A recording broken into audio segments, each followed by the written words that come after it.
But then that is where the Mind Cafe comes in.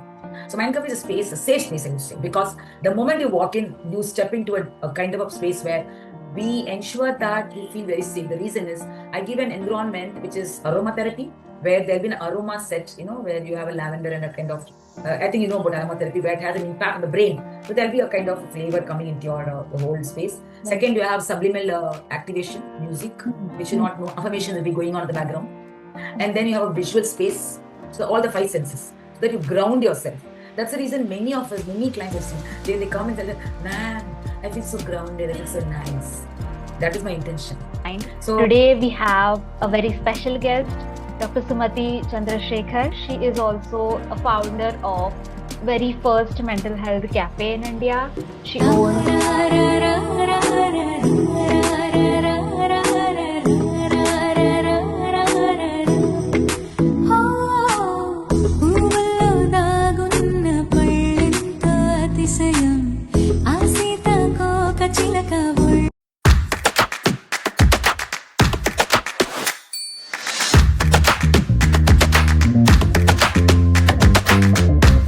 Today we have a very special guest, Dr. Sumathi Chandrashekar. She is a counseling psychologist and she has 20 plus years of experience working in mental health space. Also, another thing I would really love to emphasize here, she is also a founder of very first mental health cafe in India. She owns a Mind Cafe. She is a director. She is the MD there. So we'll definitely talk about that as well. The very first thing I wanted to ask you is about your experience, since you have worked for almost two decades, 20 plus years. And so how was your experience so far, ma'am? Professional, yeah. See, actually, as I told, I started my career very later on, at the age of after 32 only. So initially, no idea of where and how I'm going to lead myself. So I went step by step on. So, but I had a very a beautiful vision that I want to do something for women exclusively, because I underwent a lot of issues in my teenage as well as my adulthood. So I had a kind of breakdown in my life, and that breakdown, which is the loss of my own brother, and that hit me hard and made me to ask this existential question: Who am I? That is when I started to do my PG in psychology and everything. So after that, no looking back, I started to go step by step. Once I finished my psychology, then I stepped into practicing as a psychologist. So I kept on doing a lot of courses till now. Also, sometimes if I want, I would always do update myself. So that is what my journey, like being a psychologist. I had my own center. I knew very well I cannot work under anyone. I knew very well about myself.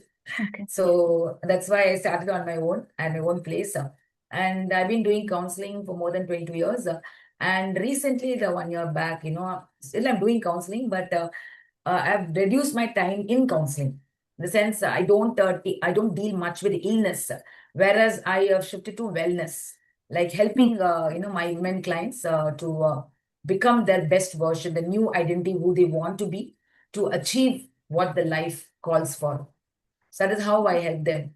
That is really creating a happy family, in fact, I would say, because that goes with my vision of creating at least 1 lakh happy families. So that on that note,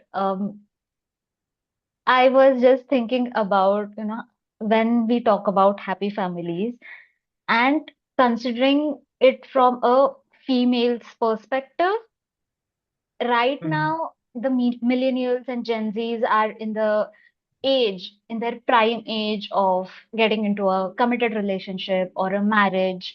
So this this is the time that people are carrying that fear of getting into a committed relationship.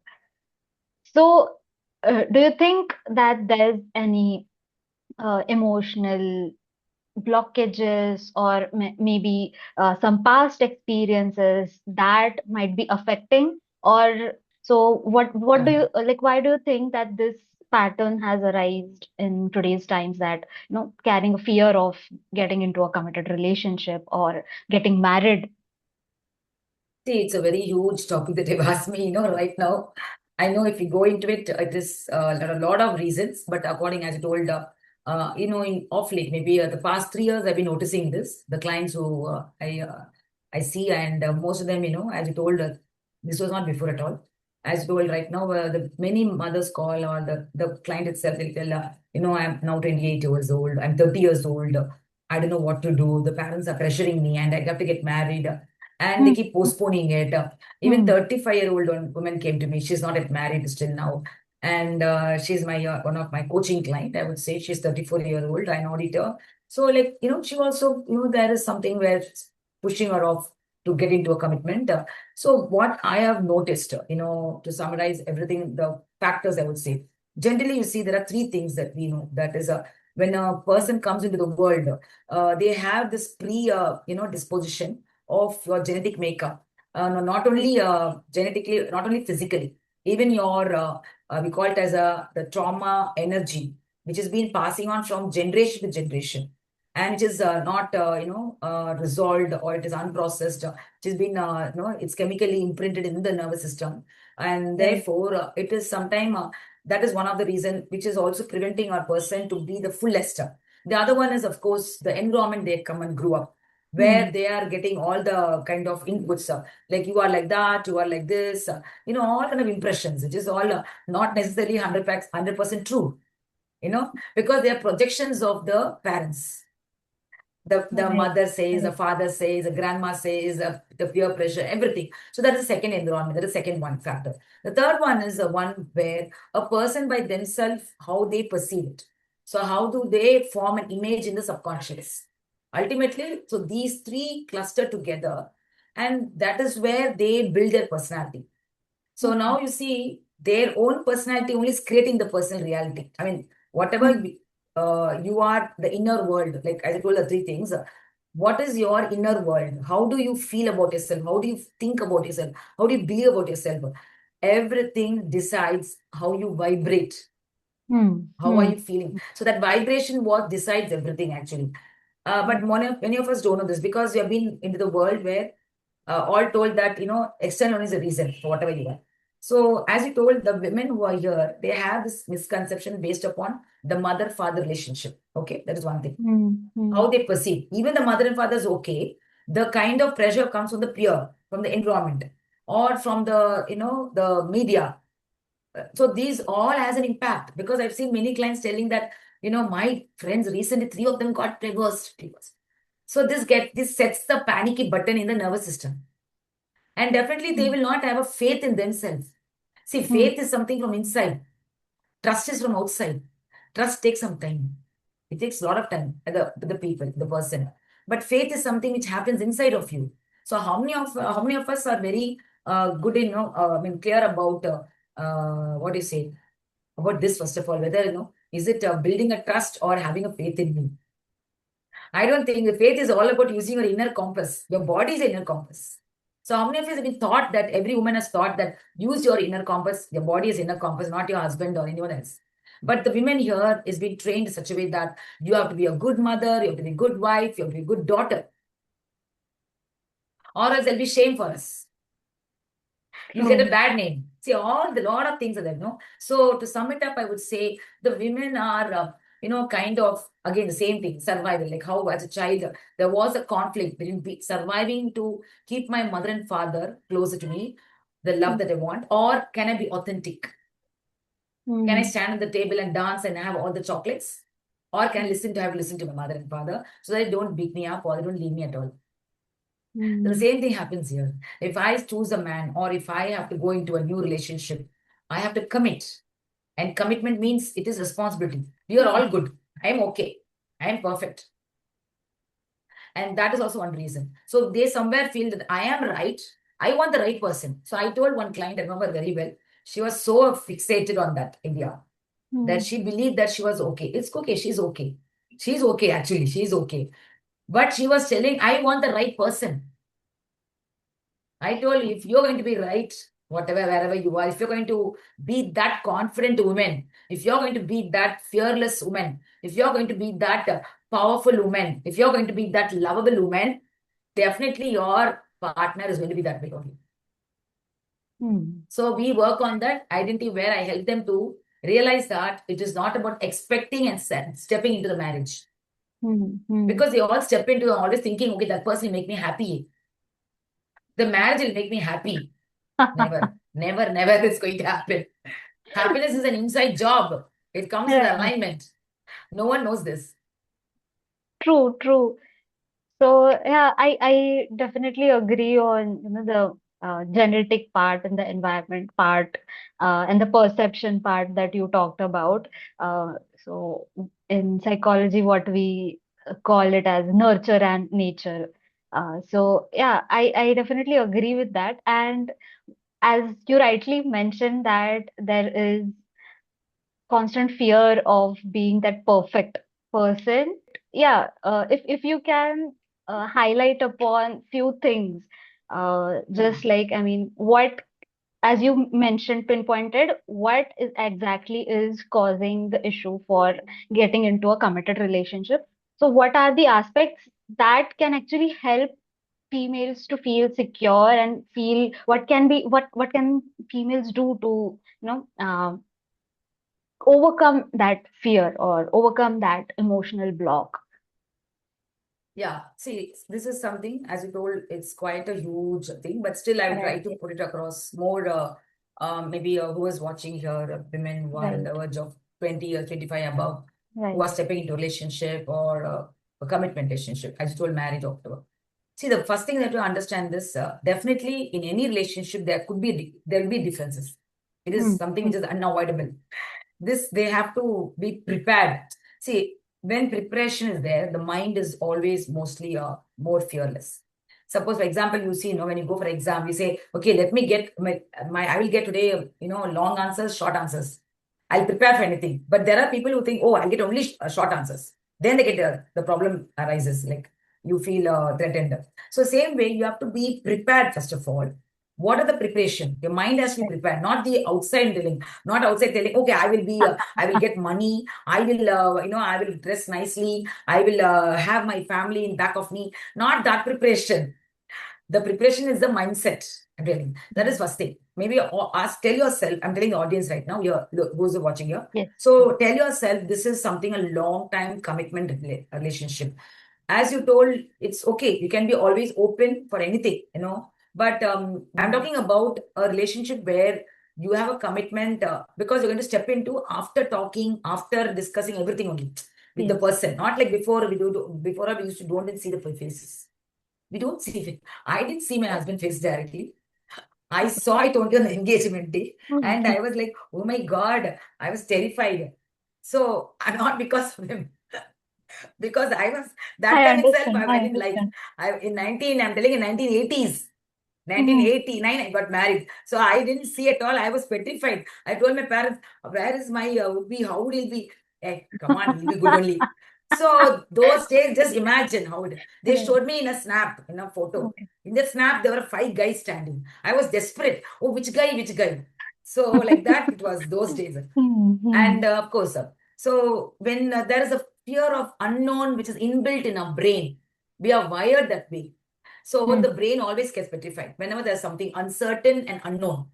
That is the reason also you may, like, audience, I'm telling you that you will get a kind of who's the person. But that is the reason some people go for love marriage or they want to have a courtship period, once they get along and something like that. Mhm. So, though you get along, though you talk to them, though you have a love courtship period, whatever it is, there is always more to come after marriage.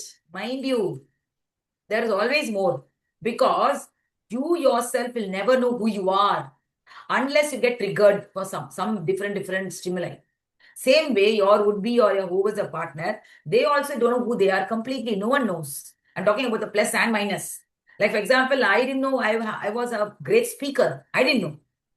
Till the age of 35, I didn't know at all because I could not speak English properly. I didn't know how to express my emotions and feelings. I don't read books. After marriage, after so much thing happened, I got exposed. Then I did. So my husband was one who supported. He took me to the landmark, bought me books, he made me to read.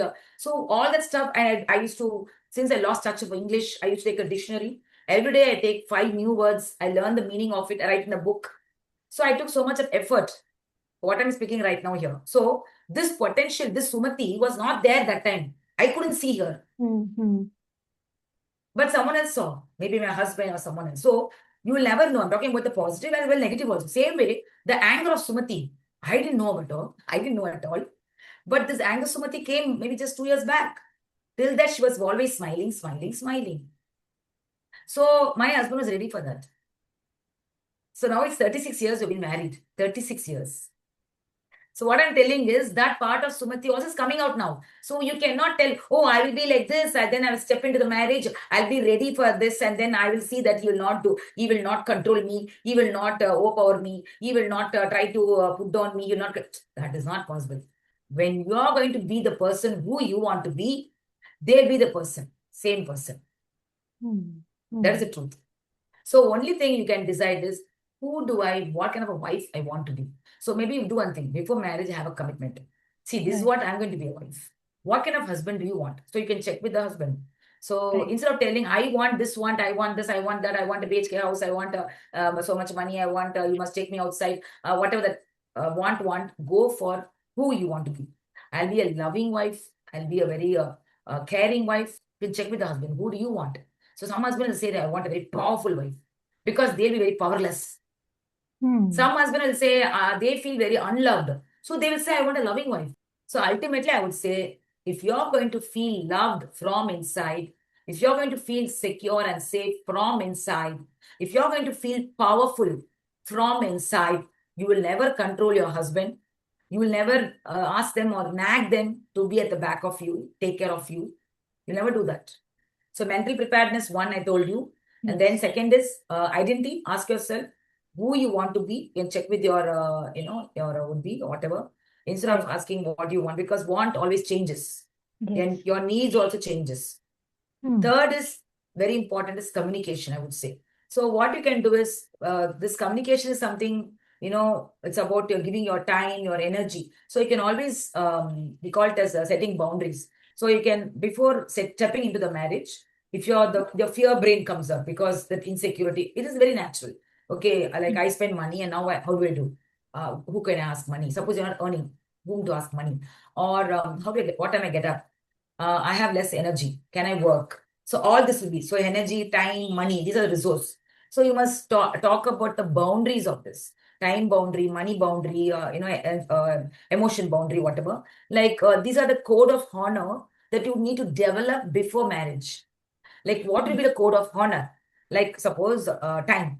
I have so much time, you also have, but I like to spend with you. That is my love language. Initially 3 months, they'll be coming with you. The boys will come 3 months, they'll be at the back of you. But afterwards, I'll tell you, mind you, sorry, not all men, I'm telling, most of them. Just like you buy an iPhone or a new phone, you keep the phone for the full 1 week or 2 weeks. After that, you will not use the much phone. Like that only. So you have a boundary setting with the client, with your partner. Okay. So make it very clear. Like this is what I'm a night owl. Like, I wake up in the morning late only. So is it okay for you? So all the clarification boundaries, better you inform, because I told you when you're informed, when you're prepared, you don't get disturbed easily. Because your inner child is told no. Like how it's example, I'll give you an example, makes sense. When you tell your child, see, you're going to go to temple, after 2 hours only I can give you lunch because you're going to go inside. There is no phone, there is no nothing, I cannot give you lunch. So the child will be prepared. So you bring some snacks, something somewhat you prepare yourself and go. So I'll be the same way. You have to prepare your mind. I'm going to go to a new place. Definitely I'm going to have challenges. How am I prepared? Am I having emotional resilience?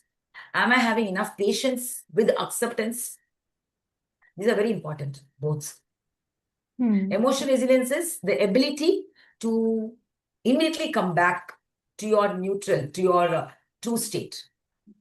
Because we will have problems, definitely. I'll give an example. See, my inner child was abandoned, okay? I was feeling always unloved. I felt lonely. I didn't know this.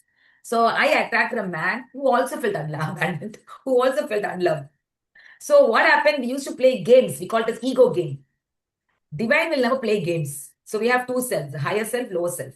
So higher self is divine, lower self is your ego. Okay. So ego game is what? I will ditch you, you will ditch me, I will feel lonely, you also feel lonely. And withdraw. I will be a fighter, you'll be a withdrawal, depending upon nervous system. So how was your nervous system the first 7 years? Depending upon that, your coping strategy will be. Your soothing strategy will be. Everything is soothing only for them. Like you walk away, you feel very nice. Because that was the way that your nervous system was being regulated. But nowadays, women are very prettified not to have fight. And we try to avoid fight. I'm not telling, so that's good. So instead of fight, instead of argument, always go for discussion. That could be a code of honor before marriage. Like I do, right? I tell my husband, when we start a fighting, one person has to become aware. So I will do a like signal like this, or I will just be calm. Now also I was like, something you were starting, I just kept quiet. And you look at me. So I just knew that this is the ego game. So one person has to become aware. That's it. And then they'll understand. So this could be a code of honor for you earlier.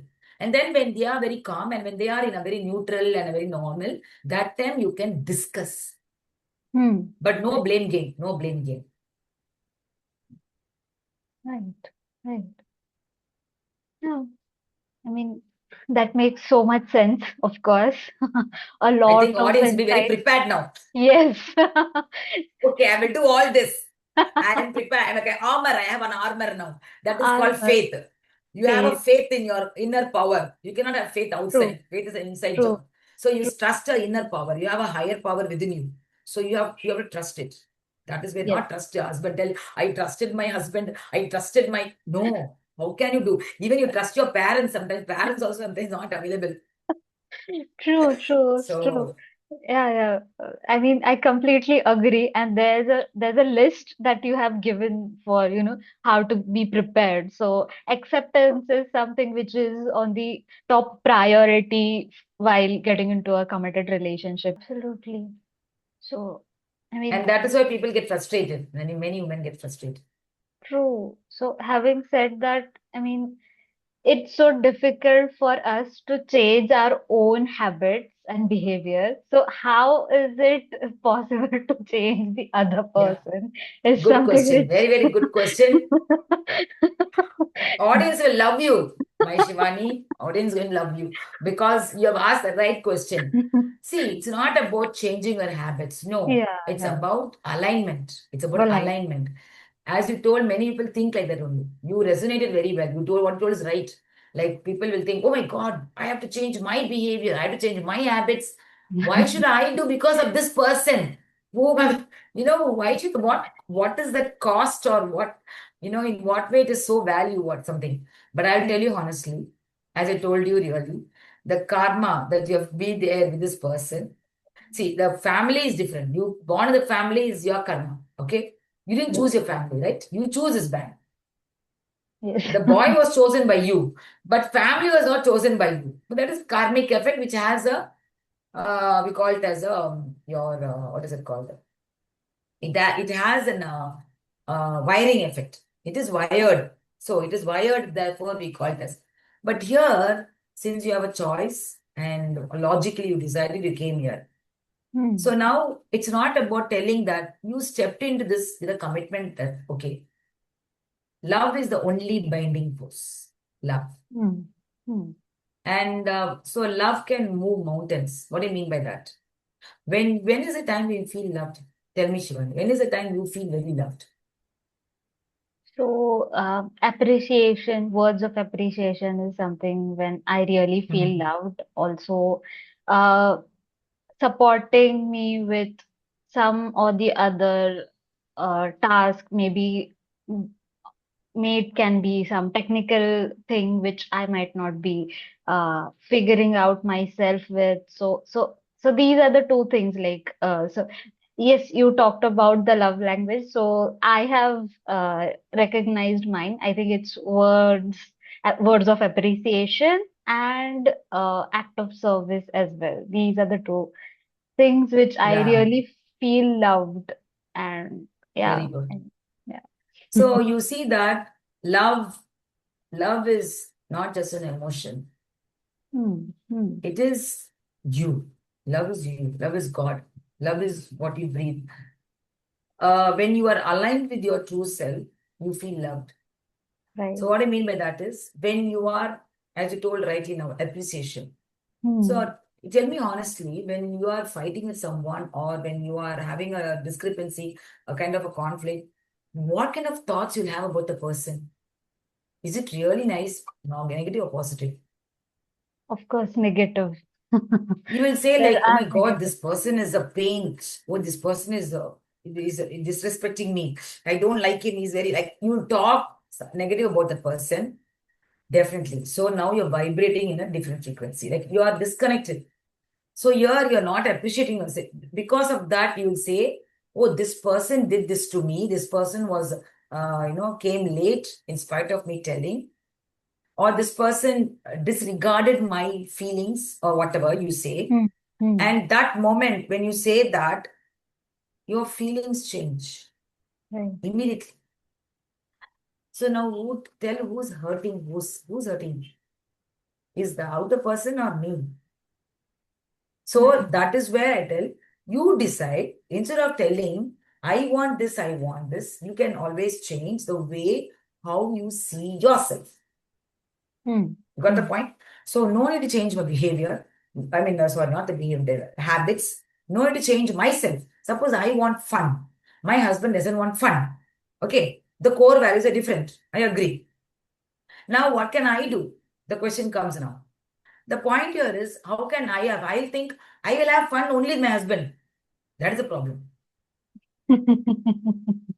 So True. so you have to see what is the meaning you're giving for everything. Right. You will always attach a meaning to everything, and that is where you suffer. They land up in that pattern. So better with awareness, go and talk to tell your partner, this week I'll be very good. Next week I'll be the worst. Please bear with me. Let us come together weekend. Let us come with a kind of, get together where I always use this simple question. We always do this. I can share with you very nicer. Yes. Yes. Ask your partner this every weekend. Ask his partner, what is that you want to me? What is that you want me to do so that you'll feel loved? Hmm. Both Hmm. of you. So the other person also will ask her, what do you want me to do? Or what do you want me to be so that you feel loved inside? So Hmm. the automatically what mutually, fulfillment. So this person will say mostly, I don't like you raising the voice. Okay. You also coming at the back and keeping on telling me, I don't feel loved at all. Okay. Okay, done. I will not do. So slowly you're rewiring the brain Hmm. because you are rewiring your old parent. The mother was always coming at the back and but she's very anxious whether they will do perform very well or something. The same way, now you go at the back of your husband or the husband comes at the back of you, whatever. Hmm. So I would say it's beautiful. The partner, the husband, I think it's very beautiful. You can rewire your brain with your partner, I would say. Yeah, that's how you grow together. So it was a Yeah, very, yeah. very, very relatable, Nice topic. yes, Rewire your brain with your partner. partner together. Yeah, of course. So, when you talked about, getting aware consciously in that moment, I know that won't happen suddenly. It takes a lot of time and effort. Yeah. So, Mm. getting aware. So, as a person from psychology background, mental health background, we do a lot of time prefer journaling for getting Mm. aware, getting self-aware, or sitting mindfully. So, is there anything you would like to add on, or you would like to share about how to actually start that path of awareness, getting self-aware? That what do we actually Yeah, yeah, I want? understand. It's Yeah. yeah, yeah, yeah. See, the a very good question, Shivani, because I think most of the population are not aware of this concept, as you told, that the powerful mind tool that we have. Hmm. Right.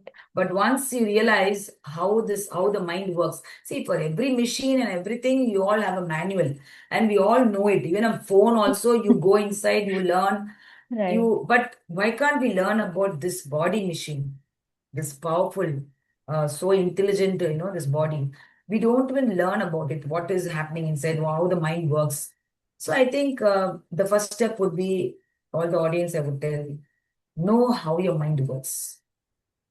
Once Okay. you learn, that is first thing is, to say simply, this is a very big, so very big, because psychology is all about study of behavior, right? Yes. So if I'm going to go into it, it'll take another 1 or 2 hours. So instead of that, I'll just shortly. Your life is run by a subconscious mind. So you may say, I'm very good, I'm very nice person, I'm smiling, I'm very goody, but still people are irritating me, people are talking on. Why? Because of the background. In your subconscious, there are memories running at the background. Your Mm. subconscious memories, your traumatic memories, they are against you. Once you know that, you start rewiring it. When I say rewiring, you replace it with a different behavior. I'll give you an example. Suppose, money. I had this problem recently. When, money, from my phone, someone, my husband will suddenly remove the money. It goes away. Then I'll get panic. I'll get like, my body will shrink like this immediately. So I was wondering what is happening in my body. That is awareness. You told right now, right? So now this is awareness. My body is my inner compass. Hmm. My body is so intelligent, okay, very, very intelligent. It knows everything. Every data is there. Your conscious mind knows only little, only 5%. Don't rely on your intellect. Rely on the intelligence of the body. Okay. So Mm. always trust your body. So my body does it. I'm going to give you an example now how to rewire also. Like as she told, how to use awareness to rewire. Okay.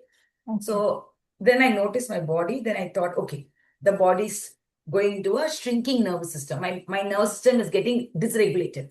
Okay. Hmm. Now it means that as a child or maybe a college, whatever, my younger version, okay, there should be some memory where I was not allowed to feel worthy about money.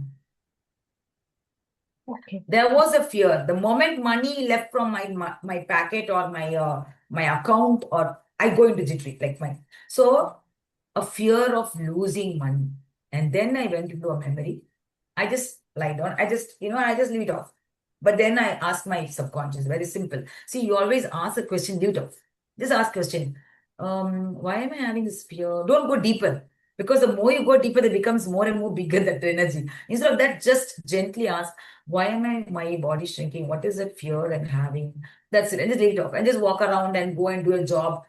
Suddenly a memory will pop up.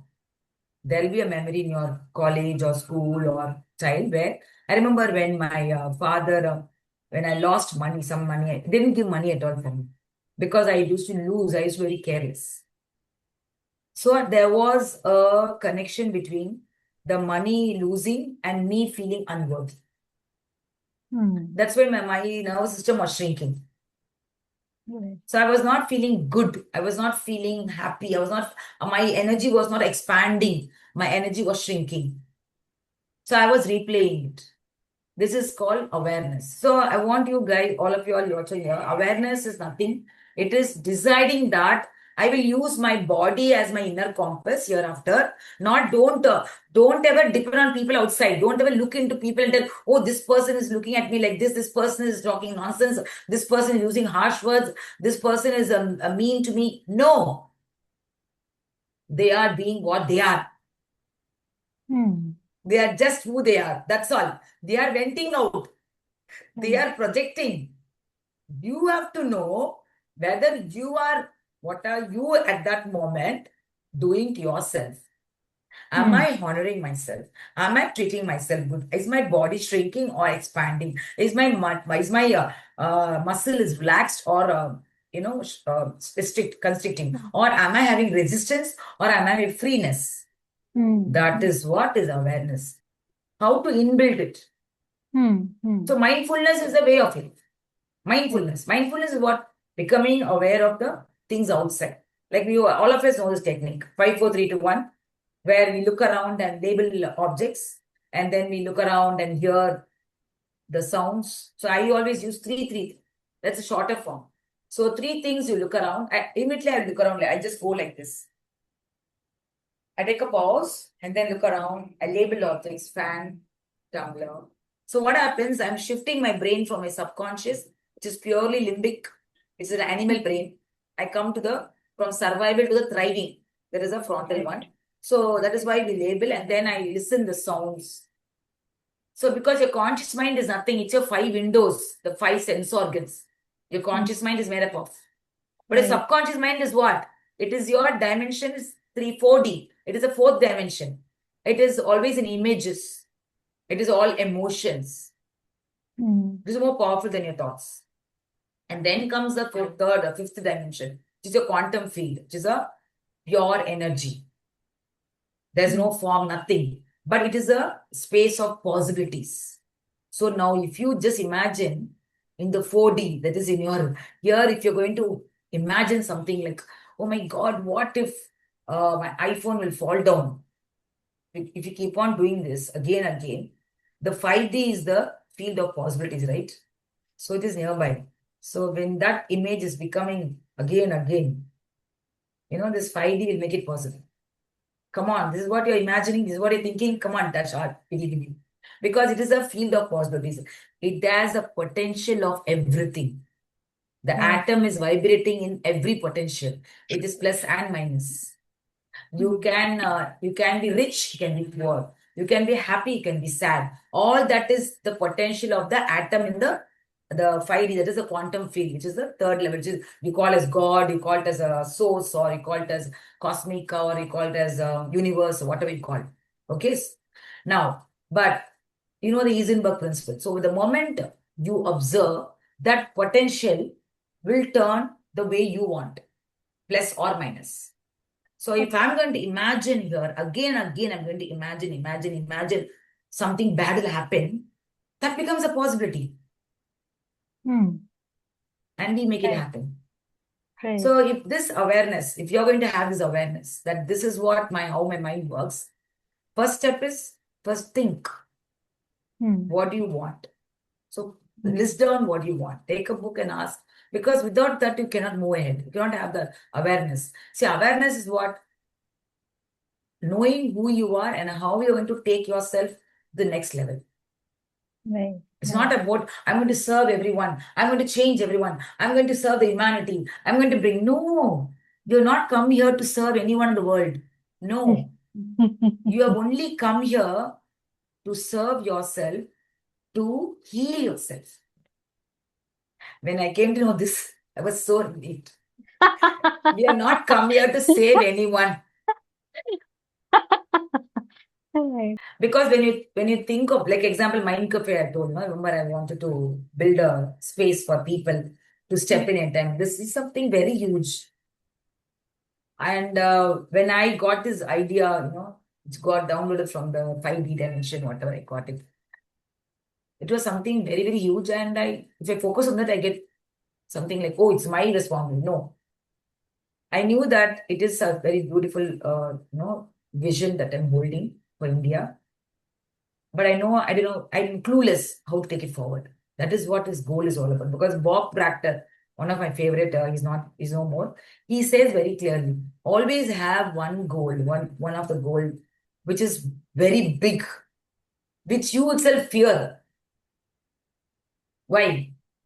Because your brain knows very working very good in familiarity, right? So if you have a very short goal, something very nice, easy, you'll never get up from bed in the morning. Mm. You become more comfortable. So Right. something big, but don't focus on that. Just focus on the day by day. So what is Okay. that? So because the reason is the goal is not the most important for us. I may achieve or not achieve, but at the end of the goal, I will become the person who I have to be. Mm. I will be a different person, definitely. That is sure. Right. And that is what happened today. When I was 30, I was completely different. I was a homemaker. I'm not telling wrong about homemaker. I was completely no, I cannot speak English. Nothing I know. I was so confined in one bedroom, like, my world was my children. Nothing. I was very innocent, naive, everything. Mm. So that goal only took me for what I'm doing. Mm. That's so wonderful. And thank you so much for, sharing your perspectives also, your life experiences with it. So that is something which audience can relate more, and that makes, the conversation more authentic and sound more genuine. Thank you so much for, trusting me and the audience to share your I mean, that's really not something which happens a lot of times. So that's why I am being grateful. And yeah, I mean, when you were mentioning about the self-awareness being in that moment, and also about how to not focus only on the goal, but the journey, or maybe the improving, or maybe Yeah. what is right now, the present. So that's really Enjoy. wonderful, and yeah, enjoy. That's relieving. That sounds so relieving. Thank you so much for reminding it. So you also mentioned about the cafe, that you Yeah. had that goal in mind. So I would love to hear that how it came into picture, what happens in the cafe. I've heard it uh, a bits and parts of it on the shorts that you post on LinkedIn, but I would love you to, explain a little bit about the cafe as well. Like, Yeah, this is something I think all of us know about cafe, where you go and chill out and have a have a, conversation with a person, yes, all that. coffee. So when being a psychologist, I realized that people have a stigma still, though it has changed, a lot of change, but still a stigma, like, if I go to psychology, I'm mentally something wrong with me. I am flawed, something like that. But the truth is, all are flawed. We all have problems, sir. We all are, sometimes we all are nuts. We go wrong. Right. Why can't we accept? Because we are carrying something inside of his ego that, like a mask, we call it as a mask or an ego, whatever. Mhm. And we believe that is what me. It's not me at all. But then that is where this mind cafe comes in. So mind cafe is a space, a safe space, I would say, because the moment you walk in, you step into a kind of a space where we ensure that we feel very safe. The reason is I give an environment which is aromatherapy, where there'll be an aroma set, where you have a lavender and a kind of, I think you know about aromatherapy, where it has an impact on the brain. So there'll be a kind of flavor coming into your the whole space. Right. Second, you have subliminal activation, music, Mhm. which you Mhm. not know, affirmation will be going on in the background. And then Okay. you have a visual space. So all the five senses, so that you ground yourself.